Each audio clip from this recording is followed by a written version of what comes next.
Bueno, continuando con las memorias de el médico de Churchill, continuamos.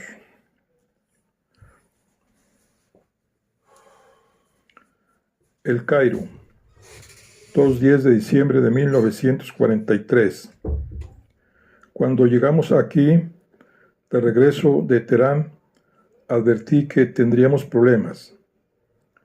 La fatiga de Winston era muy inquietante, pero él insiste en que debe ir a Italia para ver a Alex.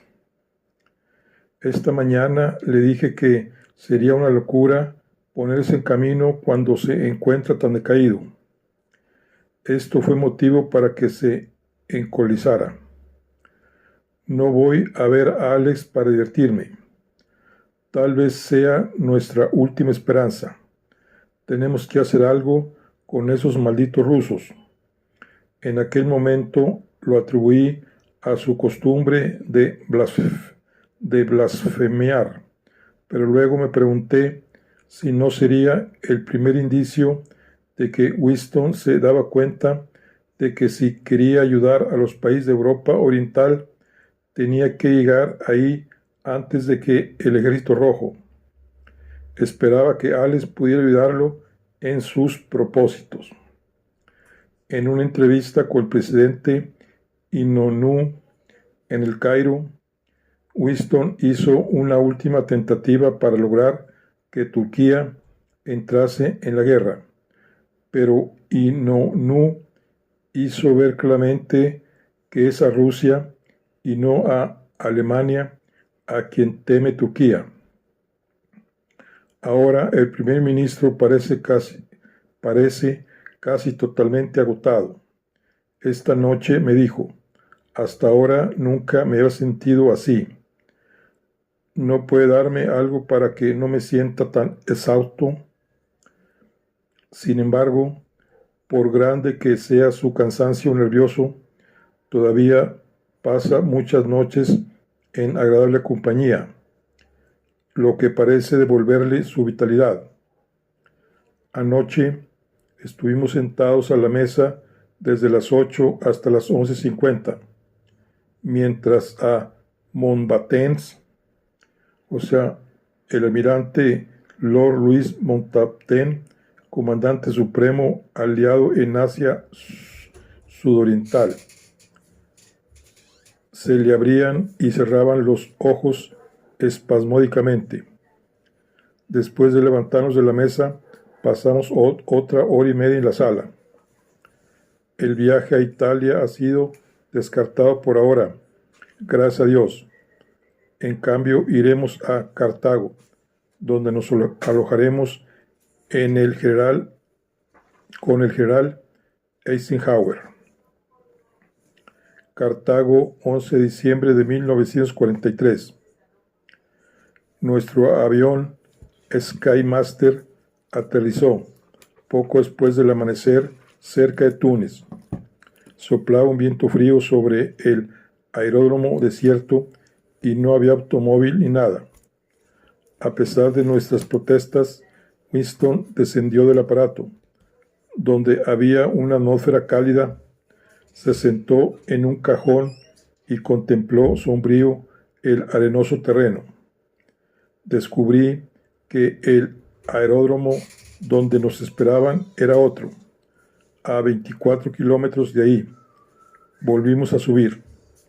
Cuando por fin llegó el primer ministro a la quinta, tenía el rostro grisáceo y se desplomó pesadamente en el primer sillón que vio.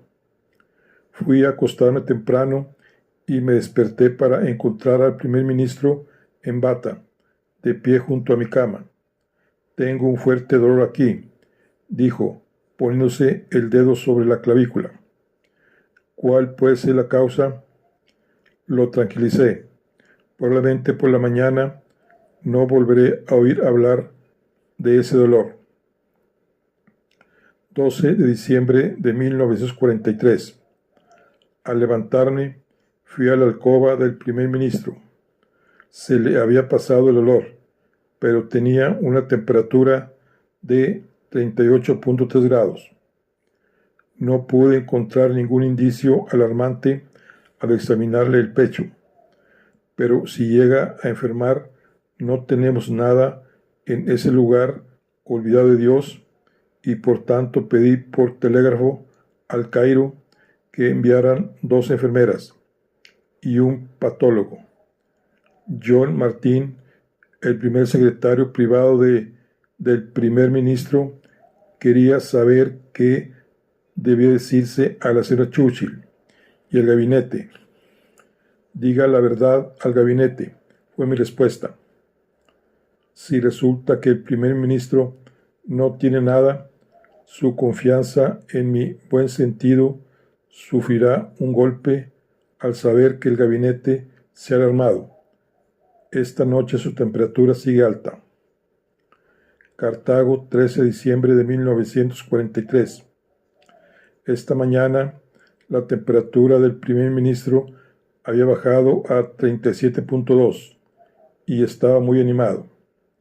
Se guía completamente por el termómetro y ahora tiene la seguridad de que todo ha pasado. Cuando llegaron el patólogo, doctor Pulvertaff, y las enfermeras, me amonestó. Vamos, Charles, ¿dónde tenía la cabeza? No estoy enfermo. Pulvertaff hizo la cuenta de los glóbulos sanguíneos y el primer ministro se interesó por el cómputo de los leucocitos que combaten a los organismos invasores. Si yo le pinchara el dedo, dijo el patólogo, ¿cuántos glóbulos blancos encontraría en una gota de sangre? Pues entre 6 y 10.000 por milímetro cúbico. ¿Y cuántos tengo yo? 9.900, respondió Pulvertaff, poniéndose a tono. Entonces estoy completamente normal, declaró satisfecho el primer ministro. Luego no hizo objeción alguna cuando llegó el hombre de Túnez con un aparato portátil de rayos X. Una vez que el operador hubo revelado las placas, quiso mostrármelas. Tráigalas aquí, interrumpió el primer ministro. Quiero saberlo todo. Yo puse las películas a la luz. Había una zona opaca en la base del pulmón izquierdo. ¿Qué significa eso?, preguntó el primer ministro. Que tiene un pequeño foco de congestión. Por lo menos ahora sé a qué atenerme y puedo comenzar a tratarlo. 14 de diciembre de 1943.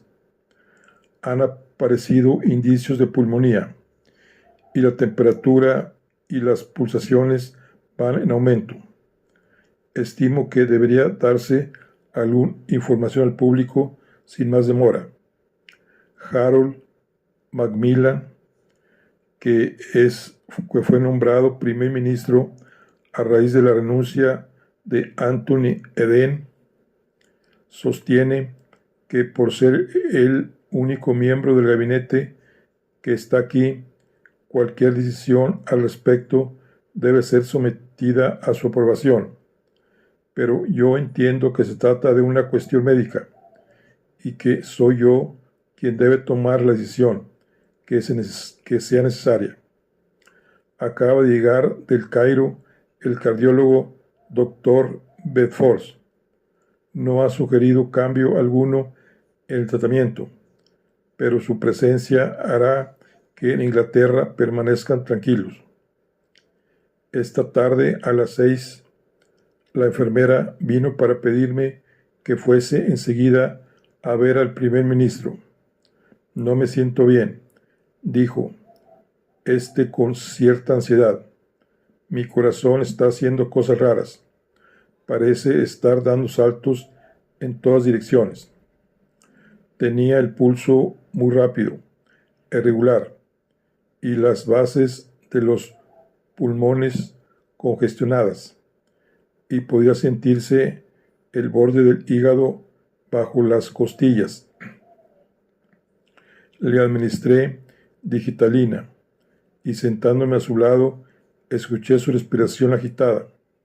Comprendí que por fin estábamos frente al enemigo. Pasaron 4 horas antes de que el corazón recuperara su ritmo normal. Supongo que uno se siente bastante mal cuando tiene pulmonía y el corazón le late desordenadamente. Pero Winston se mostró muy valiente. Una vez me preguntó, ¿no puede hacer nada para detener esto? Cuando le dije que la digitalina era lo indicado para su enfermedad, como la quinina para el paludismo, pareció tranquilizarse. Más tarde, cuando la arritmia desapareció de pronto, recordó mis palabras. Cuando se trata de cuestiones médicas, siempre recuerda textualmente lo que le digo. Si los hechos lo confirman, mis acciones suben. Si no es así, pues supongo que pronto dejaré de ser su médico. Cartago, 15 de diciembre de 1943. No hay aún señales de mejoría. Algunos miembros del gabinete han telegrafiado para instarme a que acepte el envío de especialistas desde Inglaterra. Los pobres quieren convencerse de que no están con los brazos cruzados, pero yo no veo por qué un enfermo, así sea el primer ministro, deba ser tratado por una comisión. Dije a Martín que les diera las gracias y les dijese que no era necesario. Pude ver que a él no le pareció muy acertado. Hoy llegó en avión la señora Churchill. El primer ministro recibió la noticia muy emocionado, pero cuando le dije a ella lo complicado que estaba, respondió con una sonrisa enigmática. Oh, sí, está muy contento de que haya venido, pero a los 5 minutos se olvidará de que estoy aquí. Cartago, 16 de diciembre de 1943. Ha pasado la crisis. La temperatura sigue siendo de 38 grados y pico, pero el pecho se está descongestionando. Martín me dijo esta mañana que el público no sabe todavía que el primer ministro está enfermo. Clemente Attlee, jefe del Partido Laborista, era entonces viceprimer ministro del gabinete de coalición. Lo anunciará ante la Cámara de los Comunes y la noticia será difundida por radio a la 1, precisamente cuando ya ha pasado la ansiedad que su estado producía. 20 de diciembre de 1943. Ahora que el primer ministro ha entrado en la convalecencia, se está poniendo difícil. Trata de mala manera a la gente que hicimos venir del Cairo. Cuando Bedford le aconsejó que no abandonara el lecho durante una quincena, enrojeció de cólera y le dijo furioso: ¿ha visto alguna vez a un paciente sufrir un segundo ataque de pulmonía por levantarse demasiado pronto? Algo acobardado por esta explosión que lo cogió completamente desprevenido, el doctor Bedford confesó que no. Me sublevó la rudeza con que el primer ministro trató a mi colega, y cuando se volvió a mí, la paciencia se me agotó. Le dije que no me gritara, que estaba comportándose de una manera infantil, y salí de la habitación sin decir más. Marruecos, enero de 1944. Llegamos aquí en avión el día 27. Clemmy Churchill invitó a Max Beerbrook a venir. para que entretenga a Winston. Todos los días vamos de picnic al pie de los montes Atlas. Se cargan sillas de tijera y cestos sobre el techo del automóvil y la comida es apropiada, aún para las exigencias de Winston. Después del almuerzo, este descansa en una silla de tijera, protegido con un enorme sombrero y charla con Max. Un día insistió en descender al fondo de un profundo barranco por un sendero empinado y rocoso, pero no le quedaron fuerzas para subir después. Por fin tomamos el mantel, lo retorcimos como una cuerda y se lo atamos a la cintura. John Martín tomó una punta y un guardia la otra, y lo remolcaron hacia arriba, mientras dos de nosotros lo empujábamos por detrás, y un tercero le llevaba el puro.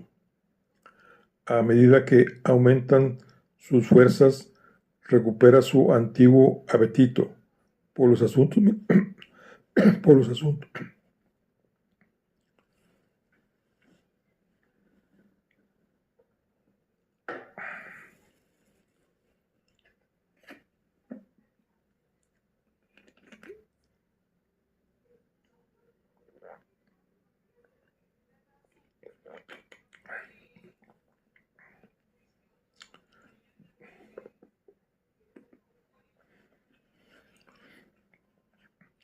A medida que aumentan sus fuerzas, recupera su antiguo apetito por los asuntos militares. Está organizando una operación propia, un desembarco en Anzio, detrás del frente de lucha. Alex lo mira favorablemente, pero ve que la campaña de Italia puede recibir un gran impulso. Hasta es posible que abrevie todo el curso de la guerra. Los desembarcos en Anzio fueron iniciados el 22 de enero de 1944, pero tropezaron con fuertes contraataques alemanes. Roma no fue tomada hasta el 4 de junio y Churchill fue criticado por entremeterse en cuestiones militares. Más tarde, este dijo: Anzio fue mi peor momento en la guerra. Yo tuve la parte principal en esa operación. El 6 de junio, día D, las fuerzas aliadas invadieron Normandía, iniciando la operación Overlord. Entre tanto, los preparativos para un desembarco en el sur de Francia exigieron el retiro de varias divisiones de Italia, lo cual frustró las esperanzas que desde largo tiempo atrás tenía Churchill en que estas fuerzas penetrasen en Austria e impidieran a los rusos avanzar rápidamente por Europa Central. Aquí, después de una laguna de 7 meses, el diario vuelve a tomar el hilo del relato. Londres, 4-6 de agosto de 1944. Esta mañana, cuando fui al dormitorio del primer ministro, no hizo nada por disimular sus preocupaciones. Tratando de consolarlo, le dije que una victoria seguía a otra. El tercer ejército había cruzado el Sena y algunos norteamericanos daban ya casi por terminada la guerra.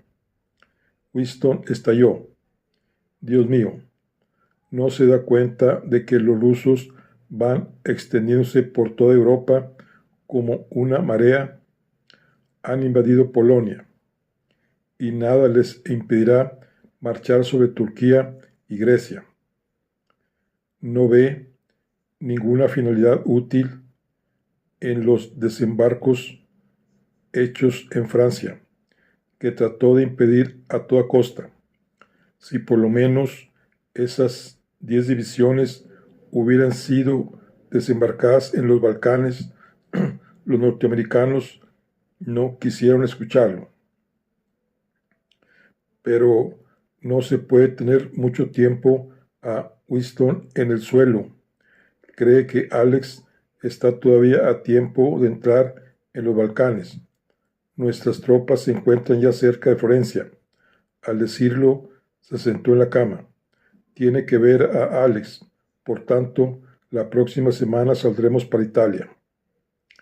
Estamos en agosto y debo librar la batalla por la mepacrina, la droga antipalúdica. Cuando acabé mi discurso, el primer ministro me miró con fastidio. Le habían dicho que la mepacrina enferma a las personas y de todos modos era innecesaria. Yo no cedí. Cuando me fui, él llamó por teléfono al palacio de Buckingham y llegó a la respuesta de que el rey no había tomado nada cuando estuvo en Italia. Winston es incorregible. Podría muy bien llamar a los más grandes especialistas en paludismo del mundo, pero en cambio pregunta al rey. Luego telegrafió a Alex y me hizo llegar la contestación de este. Mis médicos dicen que esas píldoras amarillas no impiden el paludismo, sino que lo contienen temporalmente. Ni mis ayudantes ni yo tomamos píldoras y no tenemos paludismo. Le aconsejo que diga a sus médicos que se guarden sus píldoras. Le hice saber a Winston que durante los 2 primeros meses de la campaña de Sicilia perdimos efectivos equivalentes a 2 divisiones de infantería a causa del paludismo. En Nueva Guinea hubo que evacuar a los 6 meses la mitad de las tropas por esa enfermedad, 47.534 hombres. Todo esto podría haberse evitado con la mepacrina. En cuanto a Alex, tal vez no sabía que en su propio ejército el hecho de no tomar mepacrina era motivo de consejo de guerra. Me pareció conveniente terminar en un tono más ligero. El general Alexander sugiere que los médicos se guarden sus píldoras. Me pregunto si las opiniones del general Alexander sobre cuestiones médicas tienen el mismo valor que las mías sobre cuestiones militares. El primer ministro no perdió tiempo en contestar a esta descarga. Mensaje telefónico del 6 de agosto de 1944. El primer ministro a Lord Moran. En vista de su andanada, nos rendimos todos incondicionalmente e izamos la bandera amarilla. 10 de agosto de 1944. El día que partimos, encontré a mi esposa Dorothy de pie bajo un álamo y le pregunté qué estaba haciendo. Escucha el rumor de las hojas movidas por el viento, contestó. Estoy tratando de hallar a qué se parece. En estos tiempos difíciles, desearía que ella hubiese nacido con un temperamento más recio. Un día, pensando en nuestro hijo, John, que está en la marina, Dorothy me preguntó, ¿cuándo hunden un instructor de los que escoltan a los convoys por el Ártico? ¿Cuánto tiempo puede uno resistir comida en el agua? Dorothy me llevó en automóvil al aeródromo. Creo que no esperaré al primer ministro, dijo. No quería estorbar. Yo sabía que iba a detener el coche en la avenida Western para esperar ahí a que nuestro enorme aeroplano pasara, rugiendo sobre su cabeza. Nápoles, 12 de agosto de 1944. Tito ha estado todo el día aquí.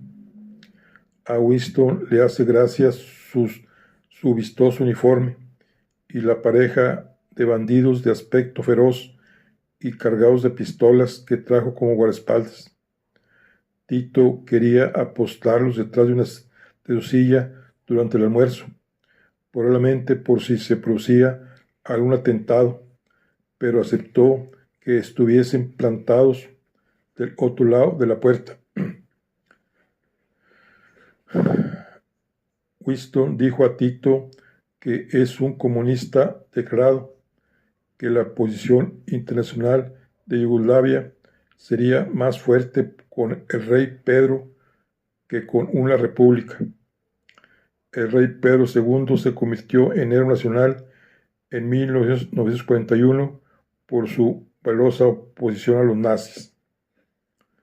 Lo único que podemos hacer es abrigar la esperanza de que Tito haya sacado algún provecho del sermón de Winston sobre las ventajas de la monarquía constitucional.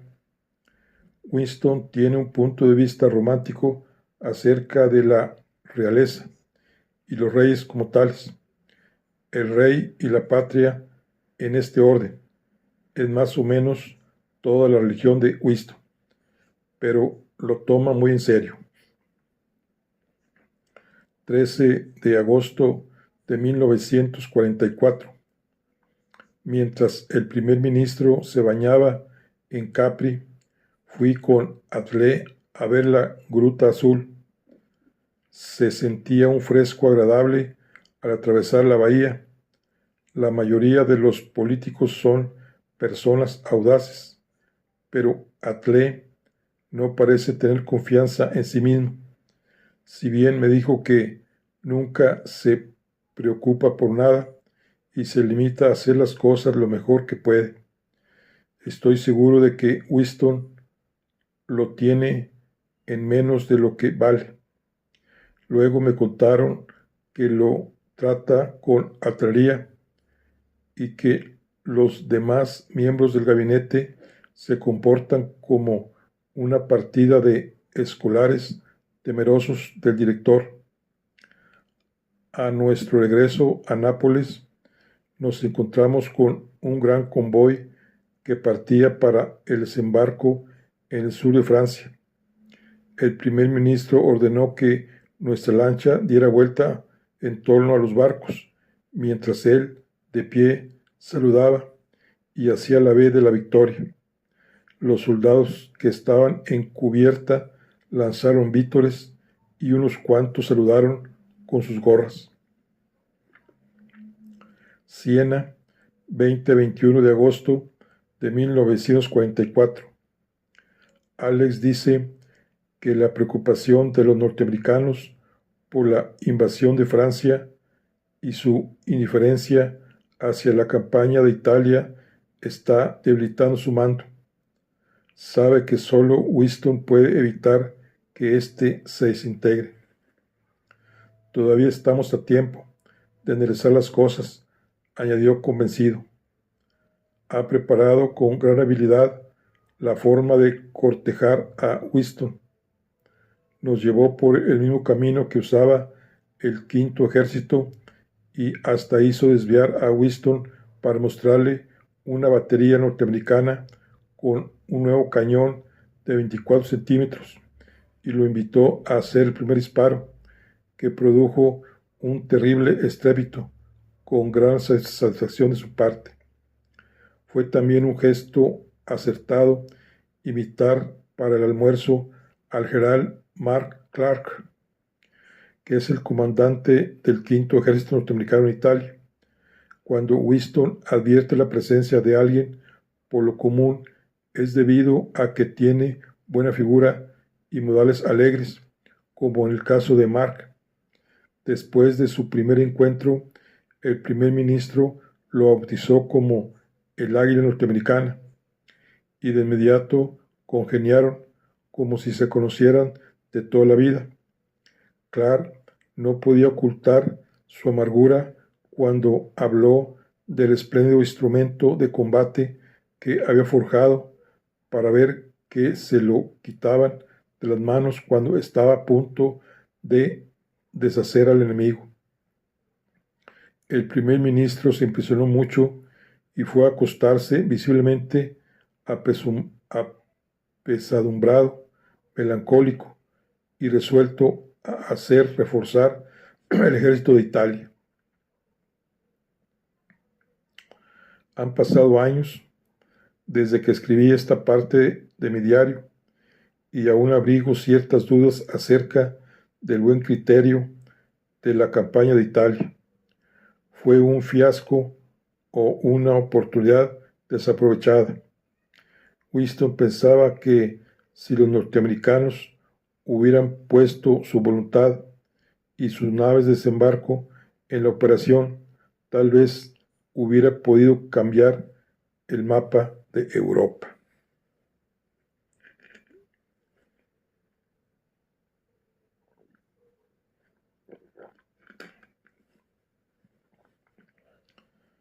Roma, 21 de agosto de 1944. Winston abriga serios temores de que cuando los alemanes desocupen Atenas, los comunistas se apoderen del gobierno, y está decidido a impedirlo. Esta mañana se entrevistó con Papandreou, jefe del gobierno griego. Piensa hacer desembarcar un pequeño contingente en Atenas. En estos días no habla nunca de Hitler. Está obsesionado por los peligros del comunismo. Ve en sueños al ejército rojo que se extiende como un cáncer de un país a otro. El primer ministro regresó de Italia a fines de agosto con una temperatura de 39.4 grados, que precedió a un tercer ataque de pulmonía, aunque benigno. Lord Moran escribe: estaba malgastando sus menguantes fuerzas en asuntos que en realidad correspondían a los jefes militares, pues le aburría pensar en el problema que iba a representar la conferencia de paz. Por el momento logramos que se recuperara, pero su labor ha empezado a resentirse. El 8 de septiembre, acompañado por Lord Moran, un patólogo y una enfermera, Churchill se puso de nuevo en viaje, esta vez rumbo a Quebec, a fin de tratar con el presidente la política a seguir en el futuro. Roosevelt y Churchill consideraron seriamente el plan Morgenthau, que habría suprimido la industria alemana y reducido a Alemania a una nación agrícola, pero lo descartaron. Lord Moran anotó durante el viaje de regreso: a bordo del Queen Mary, 20 de septiembre de 1944. Pregunté a Winston, ¿le resultó esta conferencia menos abrumadora que la del Cairo? El primer ministro contestó: ¿qué fue esta conferencia? 2 conversaciones con los jefes de Estado Mayor. El resto del tiempo se pasó en esperar la oportunidad de decir una palabra al presidente. No hubo nada que pudiera cansarme, pero estoy más viejo. Charles, tengo la fuerte impresión de que mi papel ha terminado. No tengo nada más que decir, salvo que hay que combatir a esos malditos socialistas. No creo en este mundo nuevo y feliz. Charles, muéstreme algo bueno en cualquier cosa nueva. Es decir, y aquí puso la mano sobre mi brazo, con excepción de la medicina. Esta noche, después de cenar, alguien preguntó: ¿dan una idea de la inteligencia, la forma y el tamaño de la cabeza? El primer ministro dijo: oh, sí, trace una línea a la altura de mis ojos. Hay tanto arriba como debajo de ellos. Y miren a Charles, con una risita ahogada. Desde luego, en su caso parece más grande por la falta de pelo. Luego, Cunningham, el primer lord del almirantazgo, se metió en un enredo al declarar: las Naciones Unidas no servirán nunca de nada. Es la única esperanza del mundo, dijo el primer ministro. Cunningham, un poco cortado, dijo: la idea es buena, pero inaplicable. El primer ministro pasó a otro tema, con lo que dio a entender que aquel estaba fuera de la jurisdicción del almirantazgo. 23 de septiembre de 1944. Cuando Churchill, de pie en la sala de mapas del Queen Mary, estudia la posición de los submarinos enemigos en la vasta carta marina, estoy seguro de que los ve torpedear el enorme transatlántico, pero lo único que parece temer es la posibilidad de caer prisionero. Preferiría morir, y así lo dice. Siempre se preocupa de que se mantenga una ametralladora en el bote preparado para sacarlo de a bordo si sucede algo durante la travesía. Winston habla con pesimismo de las perspectivas de la posguerra. Hasta el problema de la vivienda lo deprime. Hay personas devotas de la estética, dice con menosprecio, según las cuales las casas prefabricadas afiarían la campiña.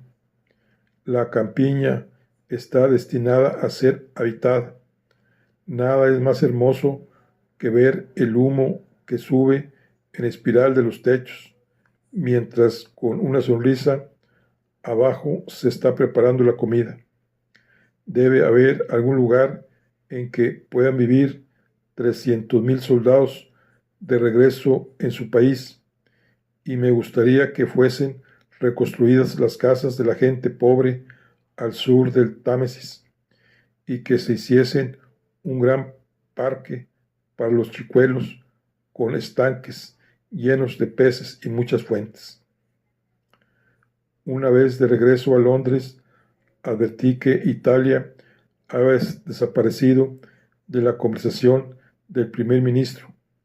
Un día me confesó que no estaba seguro de que Alex pudiera impedir que los rusos ocuparan Europa Central. Stalin conseguirá lo que quiere. Empezó a recorrer la pieza a trancos. Quizá hubiera todavía posibilidad de que todo saliera bien si él pudiera conquistar la amistad de Stalin. Había comprobado que podía dialogar con Stalin y estaba seguro de que éste sería razonable. En su excitación hablaba a borbotones. Si los tres nos reunimos, todo es posible, dijo. Recurrió al presidente para que concertase otra reunión con Stalin, y aquel respondió que no podía hacer nada antes de las elecciones de noviembre, por lo cual Winston consideró que debía ir él solo. Una mañana lo hallé de muy mal humor. Sin aguardar a que me sentara, me dijo a boca de jarro: voy a ir a Moscú. La atmósfera es muy diferente ahí desde que realizamos los desembarcos en Normandía.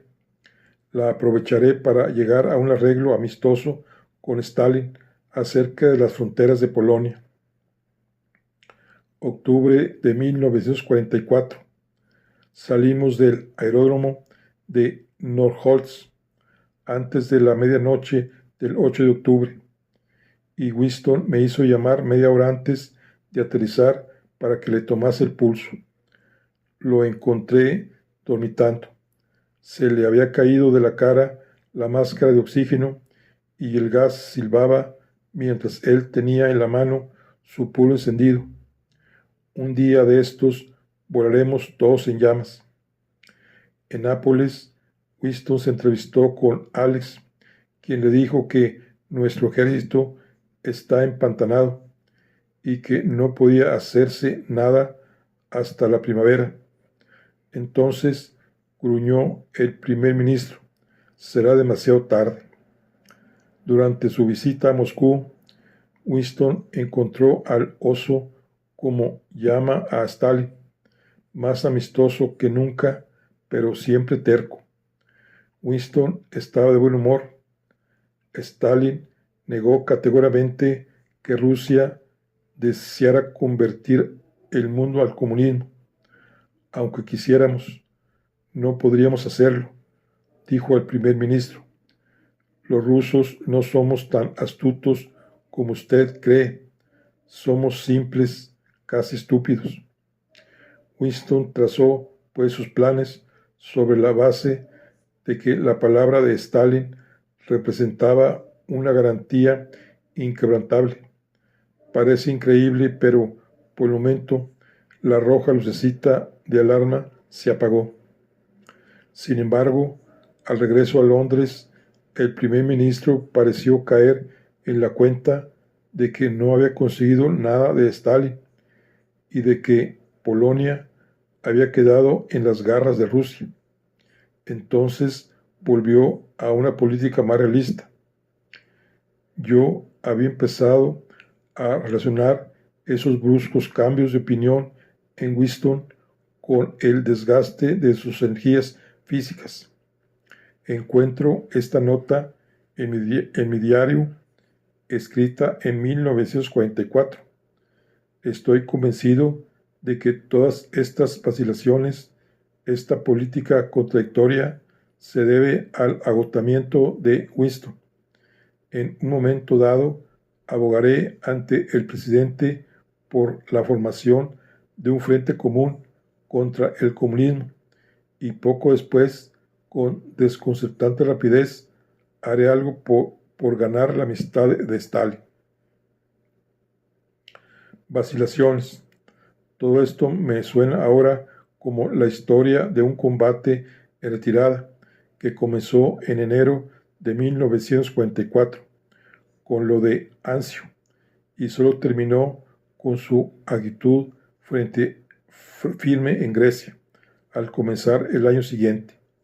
Si parecía vacilar era porque no estaba suficientemente fuerte para obrar. Cuando pudo hacerlo, estuvo pronto para actuar. El primer ministro tuvo que afrontar críticas crecientes, tanto en los Estados Unidos como en Gran Bretaña.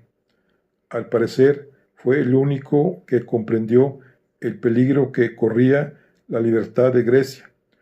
Unos cuantos días después de que los alemanes salieran de Atenas, el 2 de octubre, nuestras tropas, al mando del general Escobier, tomaron posesión de una parte de la ciudad. Los comunistas griegos, que conocíamos bajo la designación de Hellas, estaban listos para actuar. Sin embargo, no fue hasta el 3 de diciembre que estalló la guerra civil. Winston quería reforzar a Escobier y animarlo un poquito. Llamó al Ministerio de Relaciones Exteriores, Anthony Eden, y le expuso con su habitual vehemencia las razones que justifica el hacer algo en Atenas. Eden lo escuchó en silencio. Detestaba la costumbre de Winston de hacer lo que le correspondía a él. El propio Winston nos contó los acontecimientos que siguieron. A eso de las 2 de la madrugada, al advertir que Eden estaba muy fatigado, le dijo: si quiere irse a acostar, déjelo en mis manos. Eden se retiró y Winston redactó un telegrama para Scobie. no vacile en obrar como si estuviera en una ciudad conquistada, donde se desarrolla una rebelión local. Tenemos que conservar y dominar Atenas. Será algo grande para usted tener éxito en ello, sin derramar sangre si es posible, pero también derramándola si es necesario. En los Estados Unidos, la opinión se sintió violentamente sacudida por el apoyo de Churchill al rey de Grecia y por su aparente indiferencia hacia la voluntad del pueblo griego.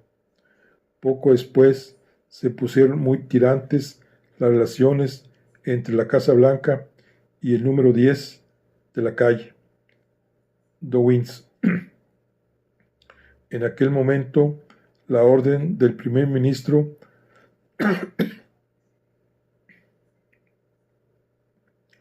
al general Escobier de actuar igual que si estuviera en una ciudad conquistada llegó a la prensa porque la Secretaría de Estado la dejó filtrar. El presidente sintió que la indignación pública subía y el 13 de diciembre envió a Winston un despacho en que le decía que le era imposible apoyar lo que estaba haciendo en Grecia. Churchill fue personalmente a Grecia en diciembre y corriendo peligros considerables, habló con dirigentes de ambos bandos.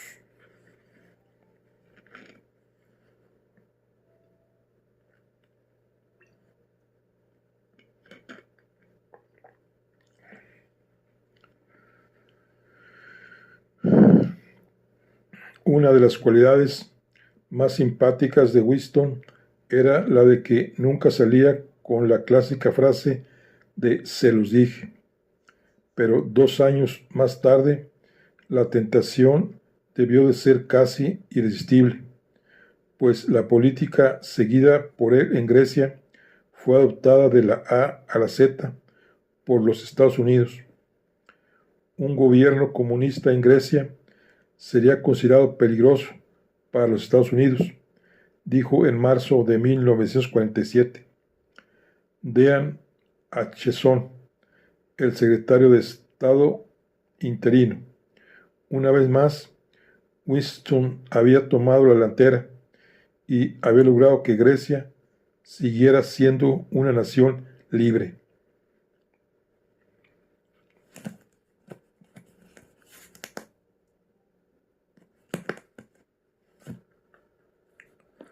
...30 de enero de 1945...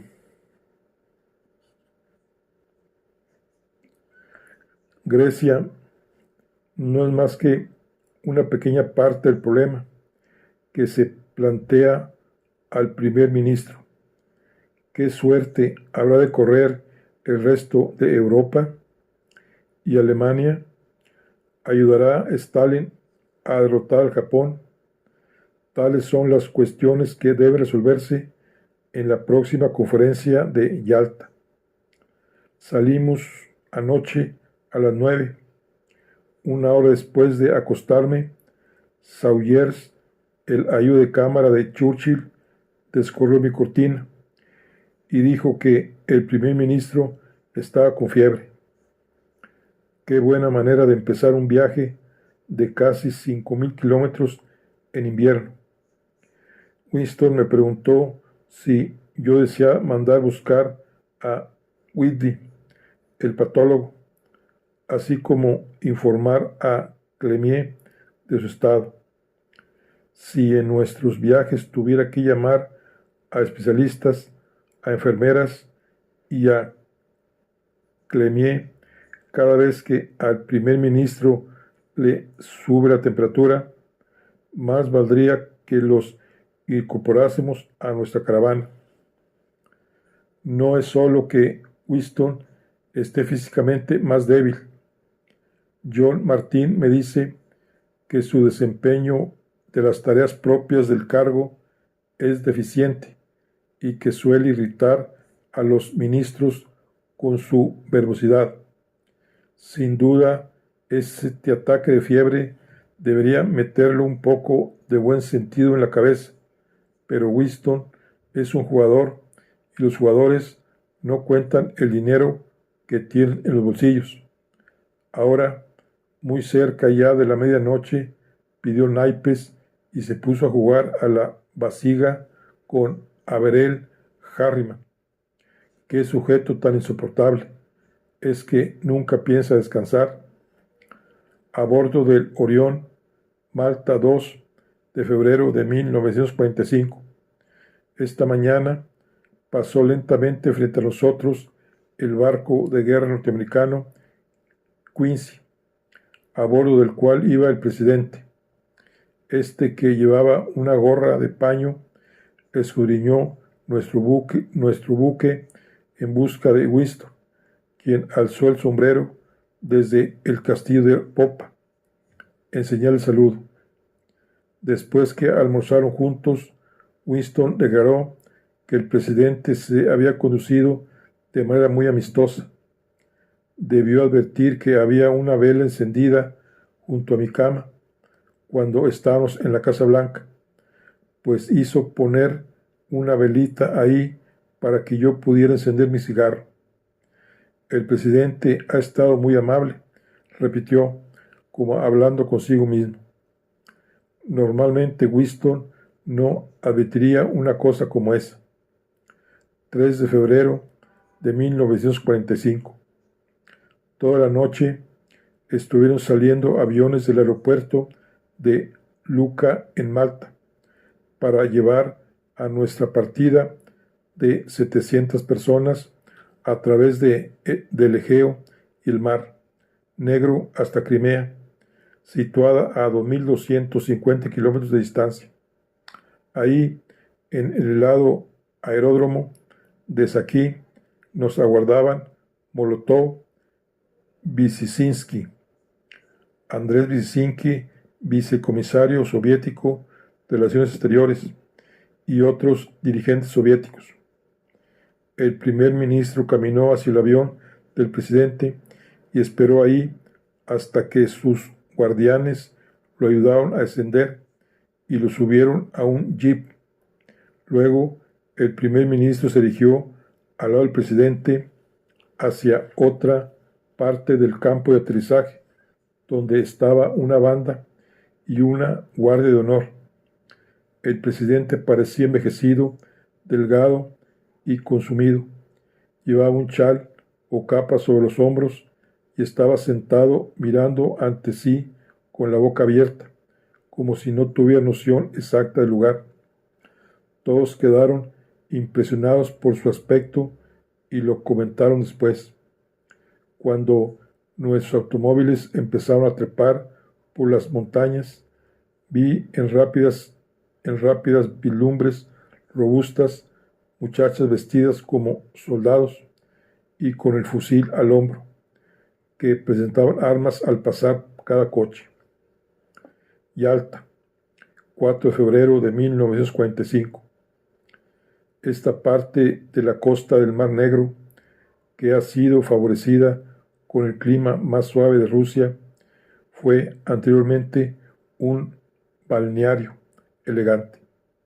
Después de la revolución, las palaciegas residencias del zar y los grandes duques fueron convertidas en sanatorios o casas de reposo para los trabajadores rusos. Los obreros, que se distinguen por su gran rendimiento, reciben billetes ferroviarios y alojamiento gratuito en Yalta, pero deben llevar sus propias camas. Cuando los alemanes ocuparon Crimea, la saquearon totalmente. Los muebles, los cuadros, la comida y los vinos, todo lo que hay en ese castillo gótico morisco, fue traído de Moscú, que está a centenares de kilómetros más al norte. Una veintena de pequeños dormitorios destinados antes a la servidumbre están ahora atestados de mariscales, generales y almirantes. Esta mañana encontré a varios de ellos a la casa de una tina para bañarse. En este palacio de aspecto tan lujoso, la limpieza brilla por su ausencia. El primer ministro me hizo llamar esta mañana porque las chinches le habían picado los pies. Sawyers había sufrido un ataque más completo y al principal ayudante de Den lo habían devorado o poco menos durante la noche. Era necesario hacer algo. Los norteamericanos habían pasado las suyas también, pero nos prestaron un par de cuadrillas de desinfección y rociamos todas las camas con DDT. El palacio de Livadia, donde se aloja el presidente, era la casa de verano de Nicolás II. Hoy, a las 5 de la tarde, se realizó ahí, en el gran salón de baile, la primera sesión formal de la conferencia. Stalin se declaró complacido al saber que se proyectaba comenzar dentro de un mes la gran ofensiva de nuestras fuerzas en Francia. Pero lo que hagamos o dejemos de hacer no tiene ya importancia vital para los rusos. Me tocó sentarme al lado del mariscal Portal, quien observó: alguien ha dicho maliciosamente que el primer ministro luchará hasta la última trinchera, pero no desde ella. No le gusta tomar decisiones. Alex intervino y no quiere escuchar las razones y pruebas de los demás. Viniendo de él, esto me sorprendió. Winston no siente en realidad interés por los que lo rodean, añadió. Comuniqué a Portal mi impresión de Roosevelt, que no le agrada pensar en los problemas y resolverlos por anticipado, y prefiere esperar a que se produzcan las situaciones y entonces se adapta a ellas. Es la pura verdad, dijo. Todos parecen coincidir en que el presidente está físicamente arruinado. Intervino muy poco en las deliberaciones de la conferencia y se quedaba sentado con la boca abierta. Cuando otras veces le ha faltado información sobre un asunto, lo disimulaba con su astucia, pero dicen que ahora ésta ha desaparecido y no ha dejado nada en su lugar.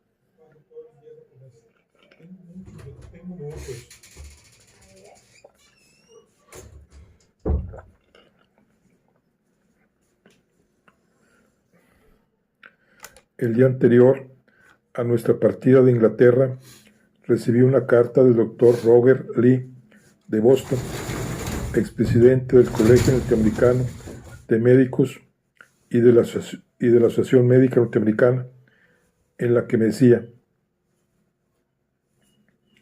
hace 8 meses, Roosevelt sufrió un ataque cardíaco. Una autopsia había demostrado que tenía los órganos congestionados. Estaba irascible y se irritaba si tenía que concentrarse durante mucho tiempo. Si se le sometía a un asunto que exigía esfuerzo mental, cambiaba de tema. Pero los norteamericanos que están aquí se niegan a creer que Roosevelt está aniquilado. El presidente dijo de pronto a Stalin durante la cena: nosotros lo llamamos siempre tío Joe. Esto no pareció hacerle gracia a Stalin. Observó que deberían habérselo dicho antes y no ahora. James F. Baynes, entonces director de la Oficina de Movilización de Guerra, luego secretario de Estado, trató de apaciguarlo, explicándole que tío Joe no era peor que tío Sam. Pero Stalin no se calmó. Preguntó cuánto tiempo más debía permanecer en la cena, y Winston, desde el otro extremo de la mesa, dijo: media hora. Winston dice que Stalin tiene sentido del humor, pero uno nunca puede estar seguro de la forma en que va a tomar las cosas.